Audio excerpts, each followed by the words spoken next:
पिछले 8 सालों में, चलिए पिछले साल का तो छोड़िए, पिछले 8 सालों में सिर्फ 7 ऐसे छात्र थे जो पूरे में से पूरे अंक लाए हों। 8 साल में 7 छात्र और 1 साल में 67 छात्र। यह अपने आप में चौंका देने वाला आंकड़ा है। शिक्षा मंत्री जी कोई जवाब नहीं। यह एक्स्ट्रा 2AB कहां से आया? प्रधानमंत्री की भाषा में अगर पूछें तो यह 2AB आया कहां से एक्स्ट्रा? उनको बड़ा शौक है इस तरह के इक्वेशन देने का। जयराम जी होते तो बड़ा मुस्कुराते इस बात को सुनकर, उनको भी बड़ा प्रिय लगता है ये उदाहरण। अब ये परीक्षा पे चर्चा से प्रेरणा मिली बच्चों को, ये तो हम मान नहीं सकते। परीक्षा पे चर्चा से हम में से किसी को कभी मिली है प्रेरणा प्रधानमंत्री से? लेकिन फिर घोटाला हुआ, ये कैसे साबित हुआ? बिहार में पुलिस ने पकड़ा, कई ऐसे लोगों को पकड़ा, आज वो हिरासत में हैं, जिन्होंने टेलीग्राम चैनल्स पे नीट के पेपर लीक किए थे। इसकी जांच में आगे क्या हुआ ये हमें नहीं मालूम। 13 आरोपी वहां गिरफ्तार हुए। वैसे ही गोधरा, गुजरात, बिहार भी का एक उदाहरण दे रहा हूं मैं आपको, अब गुजरात का भी उदाहरण दे रहा हूं। गोधरा में भी कोचिंग सेंटर्स के साथ मिलकर, एक पर्टिकुलर कोचिंग सेंटर था, उसके साथ मिलकर कैसे ये लीक हुआ। तो ये बिहार और गुजरात, ये एनडीए का गठबंधन क्या नीट डिजास्टर अलायंस हो गया है? एक उदाहरण बिहार से है, दूसरा उदाहरण गोधरा से है, प्रधानमंत्री जी की कर्मभूमि से है। सोचिए, इतना बड़ा घोटाला। कल माननीय सर्वोच्च न्यायालय ने सुनवाई की।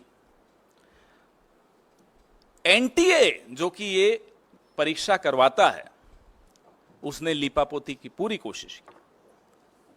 क्या कहा? उन्होंने कहा कि जो 1563 बच्चों को टाइम लॉस की वजह से ग्रेस मार्क्स दिए, और एक माननीय सर्वोच्च न्यायालय की जजमेंट को कोट किया कि साहब इस जजमेंट में यह कहा है कि अगर बच्चों को टाइम लॉस होता है तो वो कैलकुलेट करके इन्हें ग्रेस मार्क्स दिया। उसी जजमेंट में यह स्पष्ट लिखा है कि इंजीनियरिंग और मेडिकल इसमें नहीं आते, इस कैटेगरी में नहीं आते, उनको इस तरह से टाइम लॉस के ग्रेस मार्क्स नहीं दी जा सकते। आप सोचिए कि जजमेंट तक को ट्विस्ट करके यह सरकार किस स्तर पर गिरकर लीपापोती कर सकती है, 24 लाख बच्चों के भविष्य को अंधेरे में डाल सकती है। यह हमने कल सुना और देखा। 4 जून को एक परीक्षार्थी और फेल हुआ था, 400 बोला, 240 लाया और 55 ग्रेस मार्क्स लेके सरकार बना के बैठा। वो 55 ग्रेस मार्क्स ही तो हैं। ये रिजल्ट 14 जून को आना था, इसको 4 जून को क्यों किया गया?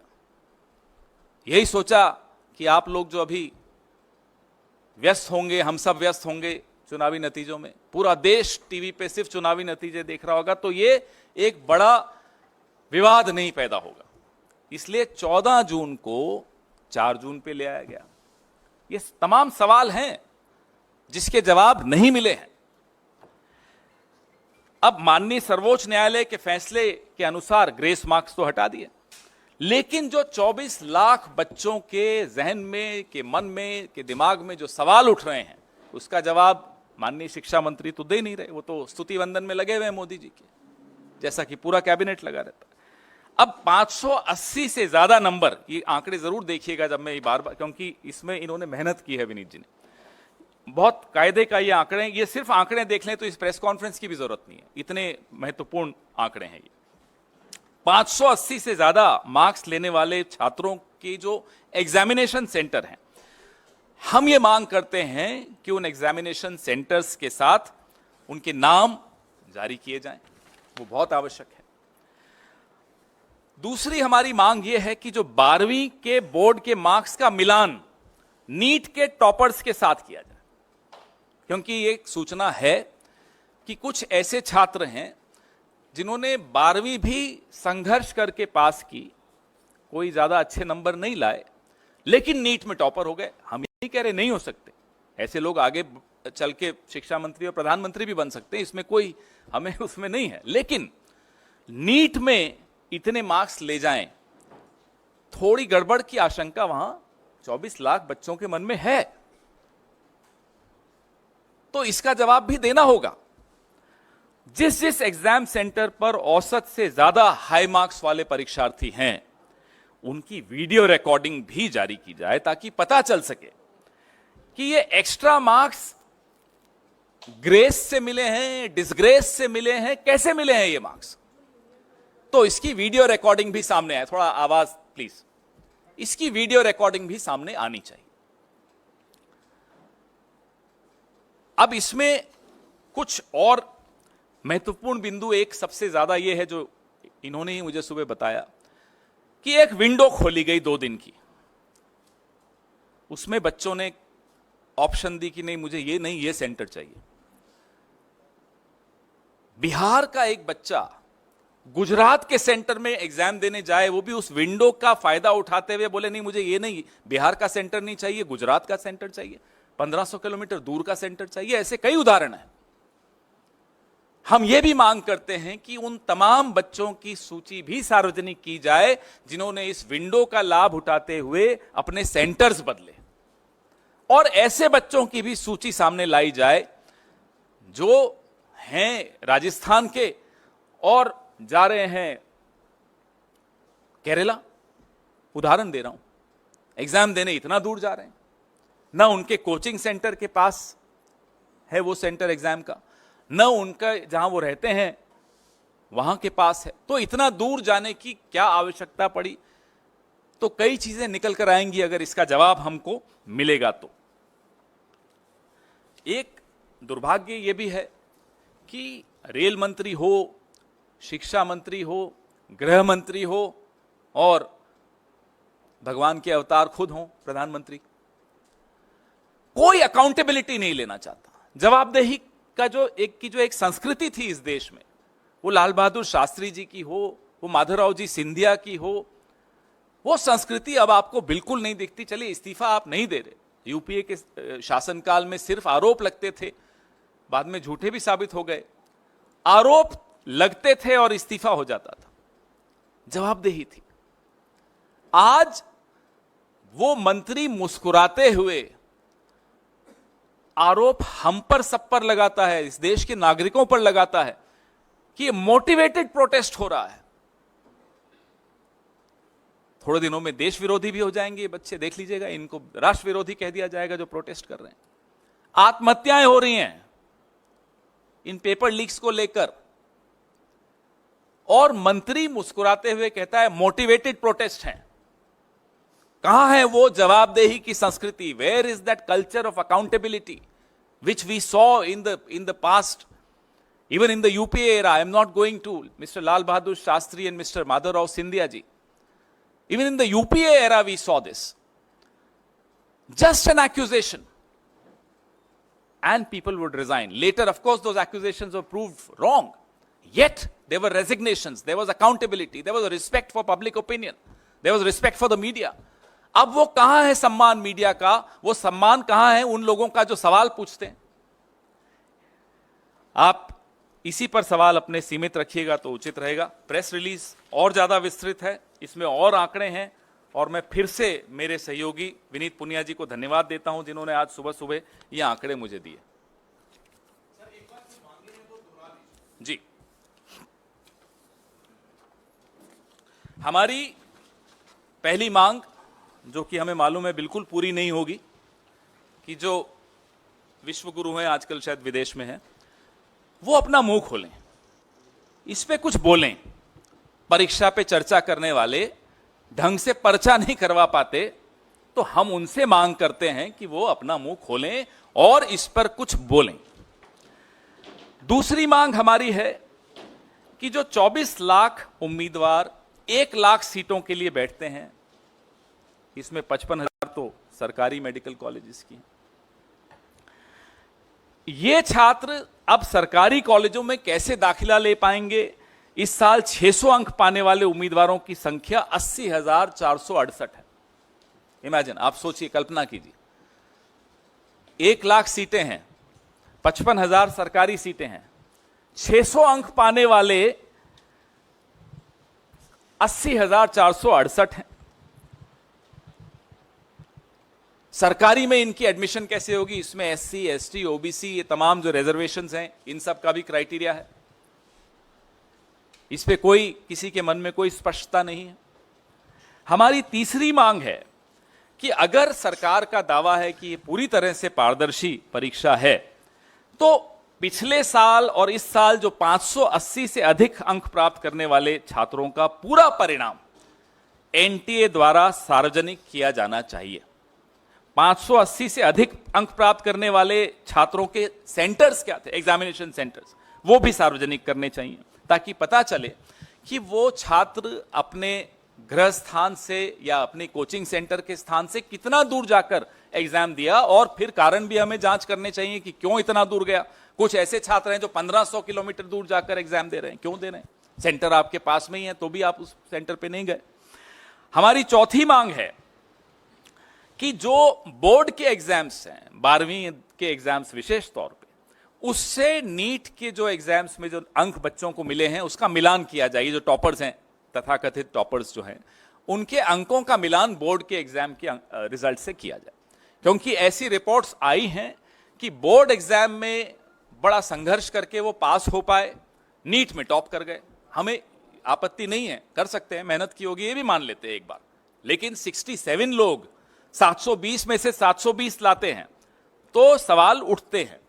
कुछ सेंटर्स ऐसे हैं जिसमें सबसे ज्यादा ऐसे उदाहरण मिलेंगे आपको। अब गोधरा का मैंने आपको एक एग्जाम्पल दिया, बिहार में पकड़े गए 13 लोग अभी गिरफ्तार किए गए हैं कुछ वक्त पहले। हमारी पांचवी मांग यह है कि जिन सेंटर्स, जो सेंटर्स हाई स्कोरिंग सेंटर्स हैं, उनके वीडियो भी जारी किए जाने चाहिए, ताकि इस घोटाले की पूरी पहचान हो कि जो ओएमआर है, जो भरा गया था ओएमआर, उसका प्रतिरूपण हुआ था या नहीं, ये सच्चाई भी सबके सामने आनी चाहिए। एक जो हमने मांग बार बार दोहराई है, फिर से दोहरा रहे हैं, कि जैसे इलेक्टोरल बॉन्ड्स थे, जब वो सार्वजनिक हुए तो सबको कई सवालों के जवाब मिले। अभी कुछ सवाल बाकी हैं हम सबके दिमाग में, लेकिन फिर भी काफी सवालों के जवाब मिले।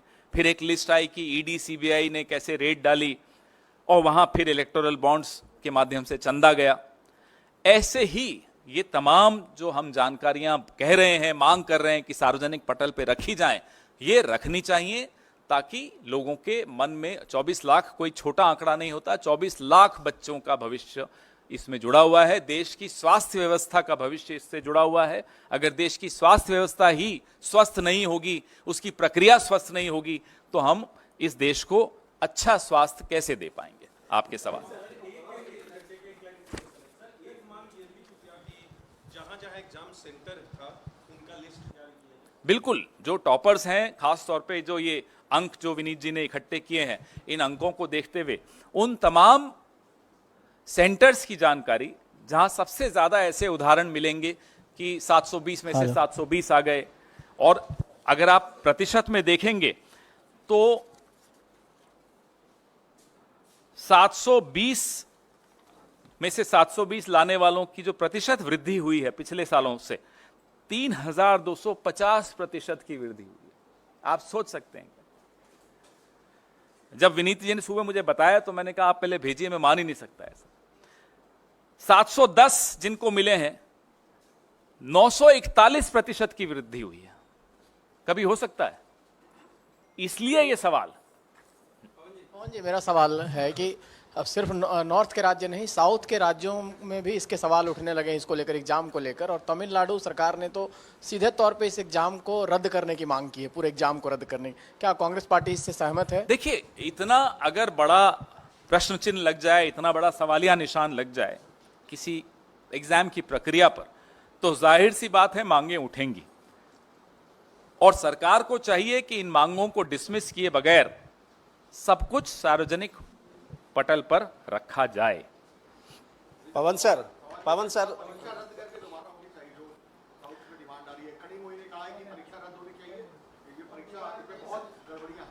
नहीं, अब देखिए, कल सुप्रीम कोर्ट ने कुछ एक राहत जरूर दी, लेकिन ये सवालों का उत्तर तो अभी नहीं मिला। तो जाहिर सी बात है कि उन तमाम बच्चों के भविष्य को ध्यान में रखते हुए ये कदम, जो भी कदम उठाए जाएं कम है, कदम उठाने चाहिए ताकि उनको एक न्याय संवत भविष्य मिल सके। There should be justice to all the children who work hard, who prepare hard for these exams. They are not getting justice. न्याय ऐसा शब्द है जो हमारे शब्दकोश में अब सबसे ऊपर है, हम सबके, पूरे देश के भी। सर जो बच्चे जो He in fact went on to say that there is a committee that has been constituted where the NTA is investigating whether there has in fact been any irregularity. Why this mad rush to give a clean chit?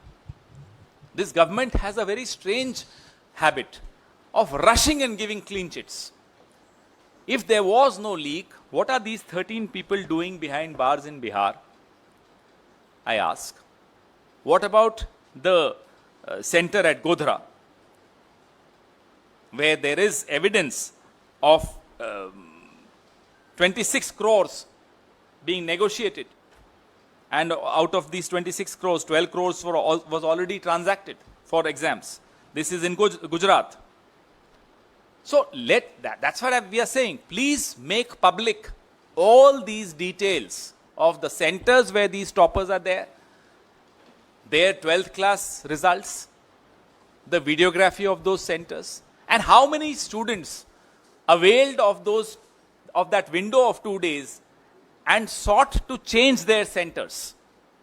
Everything will be out with all these when all these details are made public. पवन जी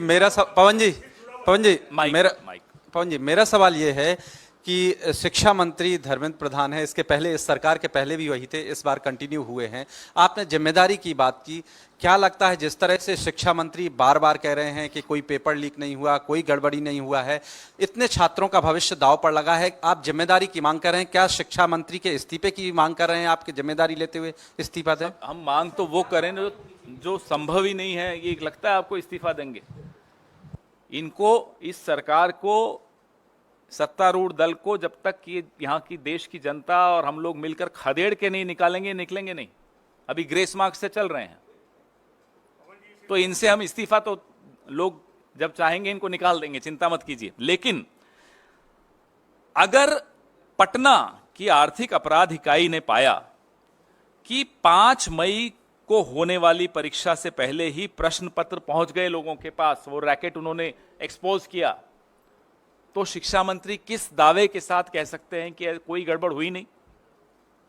60 करोड़ तक की लेन then की खबरें छपी थी, आप लोगों ने भी पढ़ी थी।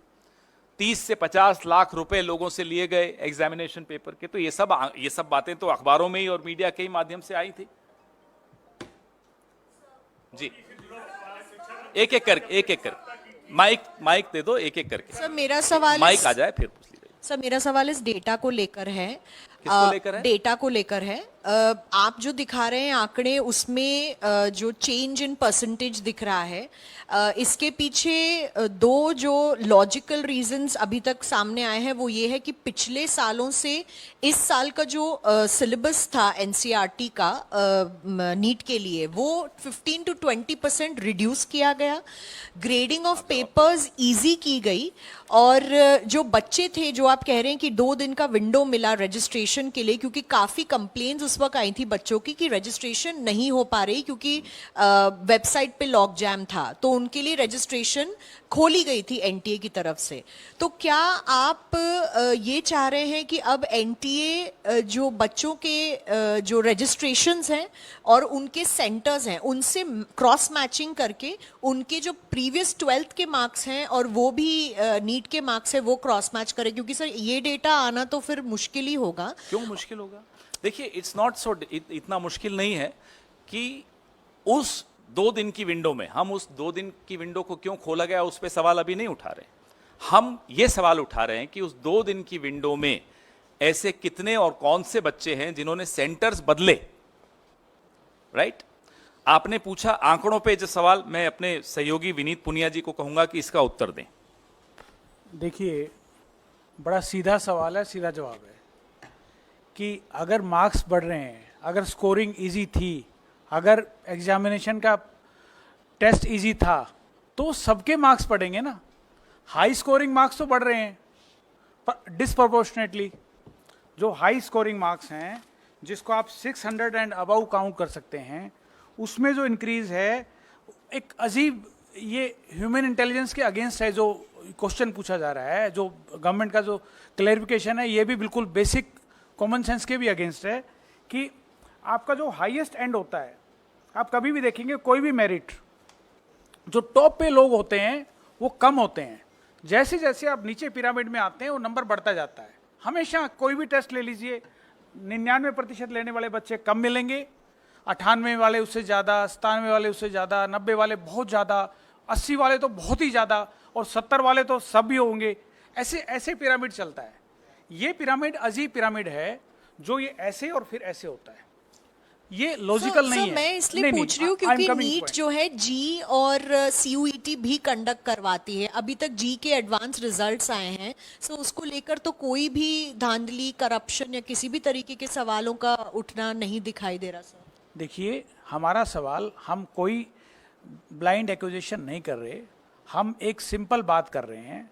Late there be investigation, independent, clear, transparent, clear way से स्टूडेंट्स को सेटिस्फेक्शन मिले। 24 लाख स्टूडेंट्स का सवाल ही नहीं है, उनके साथ जो कम से कम 4 लोग, जो एक बच्चा जब तैयारी करता है तो उसके 4 घर वाले साथ तैयारी कर रहे होते हैं, वो भी उतना ही इन्वॉल्व होते हैं उस एग्जामिनेशन में 2 साल के लिए।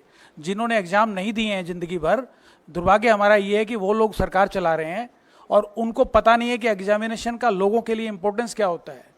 जो लोग एग्जाम देते हैं वो जानते हैं कि अकेला बच्चा पढ़ाई करता है, उसके सब लोग तैयारी करते हैं, नंबर 1 बात। नंबर 2 बात, जो अगले साल पेपर देने वाले हैं उनको भी हमें विश्वास दिलाना जरूरी है कि ये सिस्टम, ये ट्रांसपेरेंट है। अगर कोई गलती होगी तो उसको सजा मिलेगी। ये गवर्नमेंट इस तरह से काम कर रही है जैसे कुछ गलती हुई नहीं। हम नहीं कह रहे कि ये हुआ या ये नहीं हुआ। Let government come out with all the data, with all the transparent thing, let there be investigation. As we are reiterating our demand for Supreme Court monitored investigation. That is the demand that we have been putting up for again and again. Thank you. Mic दे दो इन्हें, एक second. कल शिक्षा मंत्री ने जिस तरह से प्रेस वार्ता की, उनके बयानों में काफी विरोधाभास है। एक और कहते हैं कोई गलती हुई नहीं, कोई धांधली नहीं हुई, उसके बाद कहते हैं जो दोषी होगा उसको हम सजा देंगे। साथ ही साथ आप लोग को इशारा करते हुए कहते हैं कांग्रेस गलतफहमी में न रहे, कोई नेक्सस पाया जाएगा तो कार्यवाही होगी। जब आपको उनकी बातों में ही विरोधाभास नजर आ गया तो आप समझ लीजिए कि इन सवालों की क्या, कितने महत्वपूर्ण है ये सवाल और क्यों इनके जवाब की आवश्यकता पूरे देश को है। ना केवल 24 लाख बच्चों को, लेकिन उनके अभिभावकों को भी, पूरे समाज को ये जानना, पूरे देश को ये जानना आवश्यक है कि हुआ क्या, कैसे इतने सारे बच्चों को 720 में से 720 मिल गए और कुछ सेंटर्स पे सबसे ज्यादा ऐसे उदाहरण मिल रहे हैं। तो ये तमाम सवाल जो हम उठा रहे हैं, इनकी जांच और इनकी सवाल जवाब आवश्यक है।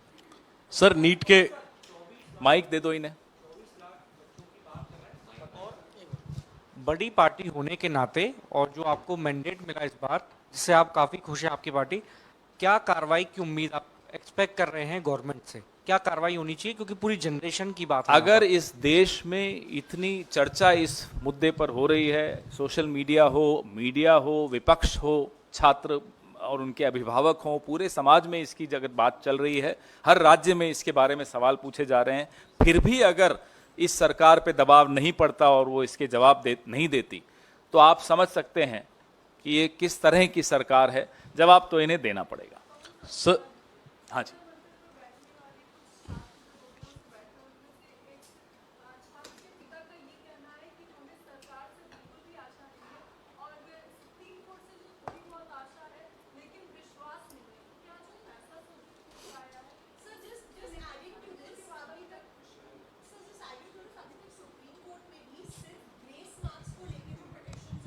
सुनवाई हुई है, तो करप्शन रिलेटेड चार्जेस ठीक या एनामलीज रिलेटेड चार्जेस पे भी सुनवाई नहीं हुई है। इसीलिए हमारी मांग बड़ी स्पष्ट है कि सुप्रीम कोर्ट मॉनिटर्ड जांच की मांग पर हम कायम हैं, अडिग हैं, उसकी जांच होनी चाहिए।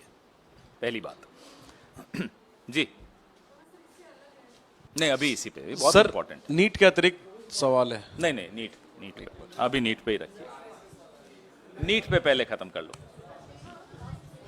हाँ बात, हाँ पवन जी, हाँ, कल मैंने एक सवाल रखा था जिसके प्रॉपरली जवाब नहीं मिला कि एम्स के एक्स डायरेक्टर मिनिस्टर से लेके कोई सारे बड़े हस्ती इसमें शामिल है, मगर आप लोग किसी इंडिविजुअल का नाम ले नहीं रहे हो, उनके पनिशमेंट की ये नहीं कर रहे हो। सेकेंडली, आपका जो 5 डिमांड है, उस 5 डिमांड को अगर बिल्कुल ही ना माने तो आपके या इंडिया ब्लॉक की क्या प्लान है आगे एजिटेशन की? नहीं, हम बिल्कुल इसको हर स्तर पे उठाएंगे।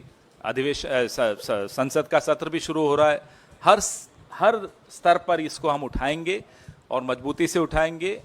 जो छात्र हैं, उनके अभिभावक हैं, उनको भी हम दिलासा दे रहे हैं कि आपकी आवाज़ उठाने के लिए कांग्रेस पार्टी और इंडिया गठबंधन के तमाम साथी बिल्कुल मुस्तैदी से तैयार हैं। रही बात नाम लेने की, गैर जिम्मेदाराना तरीके से मैं किसी का इस मंच पर बैठ के नाम नहीं लूंगा। हमारे सवाल हैं, जांच होगी, जिसके नाम आने होंगे सामने आएंगे। अभी मुझे बताया कि रजिस्ट्रेशन बंद होने के 24 दिन बाद लिंक खोला, ये भी एक सवाल था। हजारीबाग के जिस सेंटर पर गड़बड़ी हुई वहां 8 टॉपर वहीं के हैं, तो ये लिंक क्यों खोला, ऐसे उदाहरण और किस किस सेंटर पर हैं, ये तमाम जानकारियां जांच से ही निकल कर आ सकती हैं। अभी तो एक आप जैसे किसी मुस्तैद साथी ने निकाल कर दिया, ये भी आप सर्कुलेट कर दीजिएगा। क्या हुआ? इंद्रेश कुमार कौन है? अच्छा सर पवन जी, सर आप ले रहे सवाल? अब माइक वाले से पूछ लेते, माइक वाले को पूछ लेते। माइक वाले, अगर माइक लेकर भी चुप रहोगे तो क्या फायदा माइक लेने? मैं तो आपकी इजाजत का इंतजार कर रहा था। तो सर, आरएसएस के नेता है इंद्रेश कुमार, बड़ा दिलचस्प बयान उन्होंने दिया है। उन्होंने कहा है कि जो अहंकारी बन गए उन्हें 241 पर रोक दिया गया और जो राम विरोधी हैं वो 234 पर रुक गए। प्रभु का न्याय है। तो अहंकारी सीधे सीधे मोदी सरकार को, बीजेपी को कहा है, बीजेपी के बड़े नेता इंद्रेश कुमार ने। इस पर क्या जवाब है? हुजूर आते आते बहुत देर कर दी। अहंकार आज दिख रहा है आपको? मोहन भागवत जी की हमने कुछ टिप्पणियां भी सुनी थी पिछले हफ्ते या इसी हफ्ते शायद बोले थे। ये बीज तो आपने ही बोए थे, बोते बबूल हो, फिर वो बबूल वृक्ष बनता है, वृक्षासन करते हुए भी दिखता है। देखा था ना परसों वृक्षासन का ट्वीट आया था प्रधानमंत्री का। फिर आप सोचते हो उस वृक्ष से आम निकलेंगे, तो वो तो हो नहीं सकता। जब मणिपुर पे चुप थे प्रधानमंत्री, तब बोले क्या मोहन भागवत जी? उन्होंने याद दिलाया कि आपका ये राजधर्म है, आपको बोलना चाहिए। हाथरस पे जब प्रधानमंत्री की पार्टी जो कर रही थी आपके सामने था, तब बोले मोहन भागवत उनको। टेनी पे बोले हों, किसानों पे बोले हों, अग्निवीर पे बोले हों, बिल्किस बानो पे बोले हों, अखलाक और पहलू पे बोले हों, कन्हैयालाल टेलर के हत्यारे भाजपा के सक्रिय सदस्य थे, जब ये बात सामने आई उस पे मोहन भागवत जी कुछ बोले क्या? अब बोलने से क्या फायदा? इंद्रेश जी हो या मोहन भागवत जी हो, कौन सुन रहा है? अब तो मोदी जी ने उनको अप्रासंगिक बना दिया है। और जो रही सही कसर थी 10 साल की, मोहन भागवत जी की चुप्पी ने उनको अप्रासंगिक बना दिया। जब आप अप्रासंगिक बन गए, अब आप बोलते रहिए, कौन सुन रहा है आपको? क्या कहते हैं वो, नक्कार खाने में तूती है, बनने दीजिए, कौन सुन रहा है?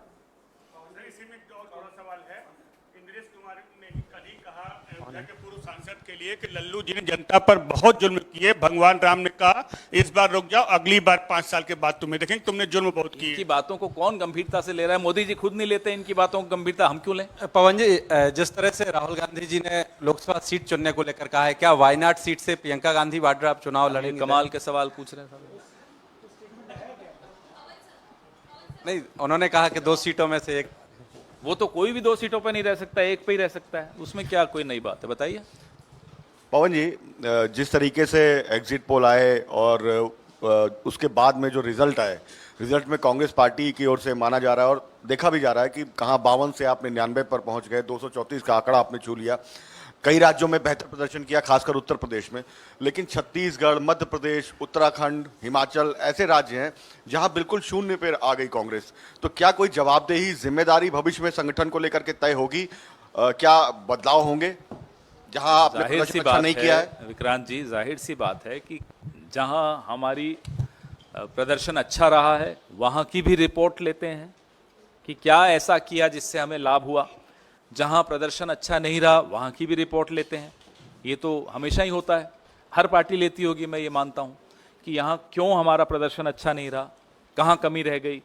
कई एस्पेक्ट्स होते हैं, कई कारण हो सकते हैं, हर कारण का विश्लेषण करना आवश्यक है। जवाबदेही की तो बात अलग है, लेकिन पहले जानकारी तो पूरी मिलनी चाहिए, पूरी रिपोर्ट आ जाए। हमारे जो प्रभारी महासचिव हैं अलग अलग राज्यों के, वो सब अपनी अपनी रिपोर्ट दे रहे हैं, उसके बाद उस पर चर्चा भी होगी।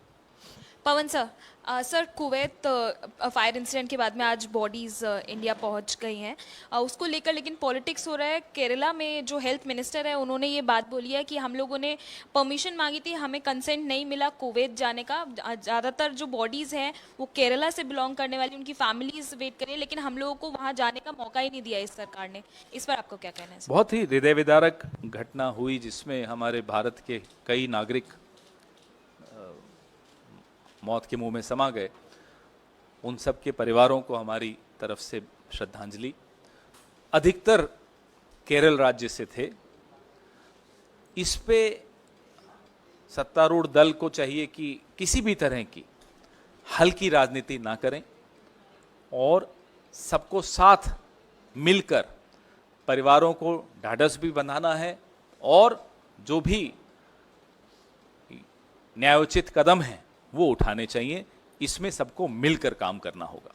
सर, जगन भुजबल का कहना है कि अजित पवार और एनसीपी को ब्लेम करना गलत बात होगी, क्योंकि बीजेपी उत्तर प्रदेश में भी काफी सीट्स हारी है, ओवरऑल काफी और जगहों पे भी हारी है, तो ये blame NCP Ajit Pawar faction को करना गलत बात है। अभी तो 2 दिन पहले मोदी का परिवार हटाने को कहा गया था, थोड़े दिन बाद एनडीए का परिवार हटने को कहा जाएगा। देखते जाइए क्या क्या होता है, आपको मनोरंजन बहुत मिलेगा। पवन जी, सर कांग्रेस और कपिल शर्मा बेरोजगार हो जाएंगे। सर, कांग्रेस के उच्च सूत्रों ने दावा किया है कि ये सरकार जो मौजूदा है बहुत पंगु है और जब चाहे विपक्ष इस सरकार को गिरा सकता है। कौन से क्या वो ये सूत्र सरकार हैं? किस मुझे तो नहीं, मेरे पास तो कोई स्टेटमेंट ऐसा आया नहीं। तो मैं मौजूदा आपकी सरकार इस के बात पे भविष्य को टिप्पणी लेकर आप कैसा क्या कर दूं? कहेंगे? भविष्य ऐसे को कैसे टिप्पणी कर दें? अब आज फ्राइडे है, संडे को थोड़ा हम फ्री होते हैं, किसी ज्योतिषी के साथ बैठ जाएंगे, जाके भविष्य भी बता देंगे आपको। माइक दे दो। 2 छोटे सवाल हैं सर। अभी एक बोला था, अब नहीं, दो 2 इसलिए कि एक याद आ गया। एनटीए के चेयरमैन के इस्तीफे की एक तो मांग आप लोग करते हैं कि नहीं, और दूसरा सवाल मेरा दिल्ली से रिलेटेड है। आप उस सरकार में के हिस्सा थे जिस वक्त टैंकर माफियाओं को लेकर पूर्व मुख्यमंत्री शीला दीक्षित पे हमला करती थी आम आदमी पार्टी। आज दिल्ली अभूतपूर्व जल संकट से गुजर रहा है।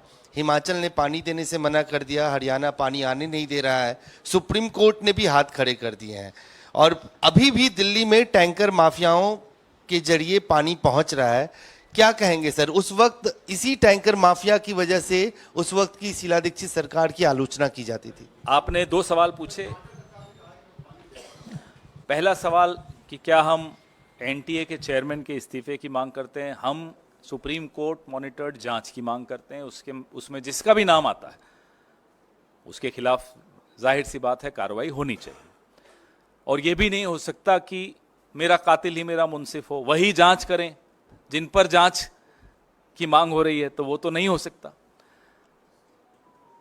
जब दिल्ली सरकार में शीला दीक्षित जी की जो कांग्रेस सरकार थी 15 साल थी, सोनिया विहार, वाटर ट्रीटमेंट प्लांट, ऐसे अनेक कदम उठाए गए थे जहां राजधानी में जो हर साल पीने के पानी की किल्लत होती थी उसको काबू किया जा सके और बहुत हद तक सफलता भी मिली थी। इसके बारे में जो विस्तृत बात होगी, मैं हमारे जो प्रदेश का नेतृत्व है, दिल्ली प्रदेश कांग्रेस कमेटी के देवेंद्र यादव जी हैं, उनसे आग्रह करूंगा कि आपसे जल्दी ही आपको संबोधित करेंगे। हो गया?